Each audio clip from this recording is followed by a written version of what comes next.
Bueno, vamos a meternos de lleno en esto. Hoy tenemos un análisis de una verdadera obra maestra que, la verdad, muchísimas veces se confunde con un simple cuento para niños. A primera vista, claro, parece la típica historia de un pequeño viajero espacial, pero si le prestamos un poco más de atención, se revela como un espejo fascinante y a veces bastante incómodo de la naturaleza humana. Así que, a través de nuestra exploración de hoy, vamos a ir desentrañando poco a poco las capas de esta narrativa para entender de qué trata realmente. Y fíjense, esta es una pregunta que nos atrapa de inmediato. O sea, ¿por qué? Lo que estamos a punto de analizar no es nada más un resumen de la trama, para nada. Es una crítica filosófica súper profunda sobre lo que significa crecer. La historia usa la inocencia como una herramienta afiladísima para diseccionar cómo, al convertirnos en adultos, vamos perdiendo de vista lo que de verdad importa. La genialidad de este libro es que usa metáforas sumamente sencillas para explicarnos la tremenda complejidad y, la mayoría de las veces, lo absurdo que es el mundo adulto. Sección 1. Soledad en el desierto. Para entender bien esta perspectiva, la historia nos ancla primero en una situación súper extrema. Tenemos al piloto, que sufre una avería en el motor de su avión y se queda varado en medio de la inmensidad del desierto del Sahara. Y esto no es solo una crisis mecánica, ¿eh? Es una representación del aislamiento físico y existencial más profundo que un ser humano puede experimentar. Literalmente, sus propias palabras capturan esa pura desesperación de estar desconectado de la sociedad, a miles de kilómetros de cualquier lugar habitado y con agua para apenas 8 días. Este escenario de vida o muerte es vital para preparar el terreno de lo que viene. Pero de repente ese aislamiento total se rompe. Imagínense, al amanecer, una vocecita despierta al piloto. Y de la nada aparece un muchachito extraordinario que curiosamente no parece ni perdido, ni cansado, ni muerto de miedo. Está misteriosamente inmutable ante el peligro del desierto. Y va y le hace una petición asombrosamente simple en medio de todo este caos. Le pide que le dibuje un cordero. ¡Qué locura!, ¿no? Pasamos a la sección 2. La imaginación adulta perdida. Esta inusual petición del dibujo nos lleva a explorar el pasado del piloto, y aquí descubrimos la raíz de una soledad todavía más profunda. Una soledad que él sentía mucho antes de estrellarse, incluso cuando estaba rodeado de gente. Todo comenzó cuando tenía 6 años con un dibujo. Inspirado en un libro, el niño dibujó una serpiente boa que se había tragado a una fiera. Era una imagen fascinante, pero cuando se la mostró a las personas mayores, ellos fallaron rotundamente en comprenderla. De plano no vieron ni el peligro ni la maravilla en ella. Y aquí hay un contraste súper interesante entre dos mundos que, la verdad, parecen irreconciliables. Por un lado tenemos la visión adulta. Al ver el dibujo todos decían que era simplemente un sombrero.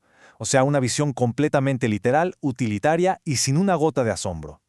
Lo que obligó al Keloto a dejar de hablar de la selva y las estrellas para hablar de cosas serias como el golf o la política. Y por el otro lado, tenemos la verdad expansiva del niño, que termina siendo silenciada por un mundo que valora 1000 veces más la conformidad que la creatividad. Número 3. El simbolismo de la caja. Volvamos al desierto. Ante la insistencia del principito por su cordero, el piloto se enfrenta a un problemón. Su imaginación, que lleva años oxidada por tratar de complacer a los adultos, se pone a prueba. Hace varios intentos, pero todos fracasan porque intenta ser demasiado literal. Dibuja un cordero, y el principito lo rechaza porque está muy enfermo. Dibuja otro, y no, es un carnero con cuernos. Un tercer intento también es descartado por ser demasiado viejo. El principito no quiere un dibujo técnico perfecto, está buscando algo vivo. Y aquí viene un punto de inflexión brillante. El piloto, ya un poco desesperado, frustrado por los rechazos y con la prisa de reparar su avión de una buena vez, pierde la paciencia. Así que hace un dibujo rapidísimo. Una simple caja con 3 agujeros. Se la da al principito y le dice, básicamente, ahí está, el cordero que quieres está adentro. Es un acto casi de desesperación, pero el resultado es pura magia. Porque resulta que la caja no es solo un garabato, es la metáfora creativa absoluta. Funciona como un puente perfecto que conecta a este adulto aislado con el niño lleno de imaginación. Al ver la caja, la cara del principito se ilumina por completo. Él realmente ve activamente al cordero durmiendo ahí adentro. Y esto nos enseña algo increíble. La verdadera conexión sucede cuando invitamos a la imaginación del otro a completar la imagen. Sección 4. Lo absurdo de crecer. Conforme avanzan los días, el principito le empieza a contar sobre sus viajes interestelares antes de llegar a la Tierra, conociendo distintos asteroides habitados por adultos solitarios. Tomemos como ejemplo al bebedor. El principito lo encuentra rodeado de un montón de botellas. Le pregunta por qué bebe y el hombre le dice que para olvidar. ¿Olvidar qué?, pregunta el niño. ¿Qué tiene vergüenza de beber? O sea, es una lógica trágica, un ciclo autodestructivo y completamente absurdo que atrapa a los adultos en prisiones que ellos mismos construyen. Luego tenemos al hombre de negocios, que es el clásico arquetipo moderno. El tipo está pero tan ocupado que ni siquiera levanta la vista. Se la pasa toda la vida contando estrellas y anotando los numeritos en un papel que luego guarda bajo llave. Y lo más absurdo es que él de verdad cree que, por el simple hecho de contarlas y tener el papel, es dueño de las estrellas. Él considera que acumular números a lo loco es el trabajo de un hombre serio. Todo esto nos ayuda a entender una diferencia de valores súper clara. Para los adultos, lo serio siempre tiene que ver con poseer, contar y alimentar el ego. Pero la definición del Principito es de otro planeta, literalmente. Para él, poseer algo significa serle genuinamente útil. Él cuida su flor, limpia sus volcanes, mientras que el hombre de negocios no le sirve de absolutamente nada a las estrellas. Es un contraste tremendo entre acumular por acumular y el cuidado responsable. Y llegamos a la sección 5. Lo esencial es invisible. Después de escuchar todas estas historias, el piloto y el Principito llegan a una revelación profunda. Imagínense la escena por un momento. El inmenso desierto de noche, súper silencioso. El piloto lleva al pequeño dormido en sus brazos. Es una atmósfera de paz absoluta, de esas que te preparan para un despertar espiritual. Ahí, en medio de la nada, empieza a quedar clarísima una gran verdad.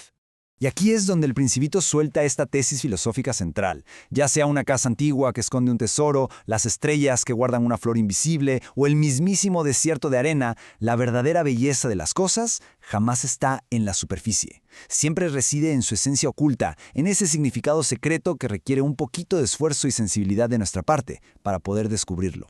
Al ver al Principito ahí dormido, el piloto por fin entiende esta lección. Se da cuenta de que ese cuerpo frágil y los cabellos dorados son solo la corteza. Lo verdaderamente importante es la luz y la fidelidad hacia una flor que habiten en su interior. Y fíjense, esta es una herramienta poderosísima para nosotros hoy en día. Nos ayuda a encontrar un significado profundo a nuestras propias vidas y relaciones, muy lejos de las superficialidades y de los números que tanto obsesionan a nuestro mundo.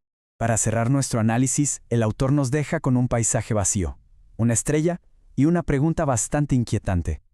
Una vez que el Principito se va, nos queda la duda. Si el piloto se le olvidó dibujarle la correa al bozal, ¿el cordero se comió a la flor o no? La respuesta no está escrita en ninguna página. Está en quienes leen y observan. Esto nos obliga sí o sí a revivir nuestra propia imaginación y a entender que tristemente ninguna persona mayor comprenderá jamás por qué esta respuesta es tan importante. Al final, es el triunfo absoluto de la esencia sobre lo literal. ¿Ustedes qué opinan? Ahí se las dejo para pensar.